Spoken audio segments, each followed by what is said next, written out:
प्रयोजक प्रमोद कुमार स्वाई अपेरा सूर्य मंदिर आगामी 8टी कैंप विषय आपको जनइबी। मो सहित रही शेष पर्यटन वीडियो देखिले जानीपारे अपेरा सूर्य मंदिर तार आगामी 7-8टी कैंप क्यों जगार करने जाऊँगी। जय जगन्नाथ। आपण मन स्वागत करुच्ची रकेशन यात्रा गपसप राजेन्द्र फेसबुक आईडी। आज मो वीडियो माध्यम आपण जनइबी अपेरा सूर्य मंदिर आगामी 7-8टी कैंप विषय। खमण खेल पड़िया शंखचिला जाजपुर एप्रिल 5 रु एप्रिल 7 तारीख पर्यंत अपेरा सूर्य मंदिर तार नाटक मंचस्थ कर।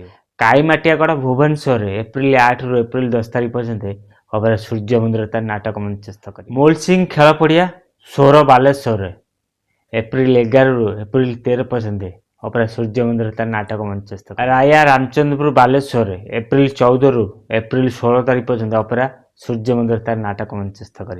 बाबा सनातन मठ पड़िया नरेंद्रपुर एप्रिल 17 रु एप्रिल 19 तारीख पर्यंत नाटक मंचस्थ कर अपेरा सूर्य। रावण हाट मोहनपुर केन्द्रापड़ा एप्रिल 20 रु एप्रिल 22 तारीख पर्यंत नाटक मंचस्थ कर।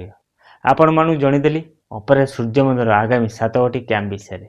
जदि वीडियोटी भल लगे निश्चित लाइक करी कमेंट कर सांगाती शेयर करूँ। जदि नुआ कर आम चैनल वीडियो देखते आम चैनल को सब्सक्राइब कर रखते। सबल कही राजेन्द्र बेहरा फेसबुक आईडी रकेशन यूट्यूब चैनल यात्रा फ्रेश खबर पाइपर। आशा करते समस्त भल थे आ सुस्थ थे। पुणी देखा एक यात्रा वीडियो। जय जगन्नाथ।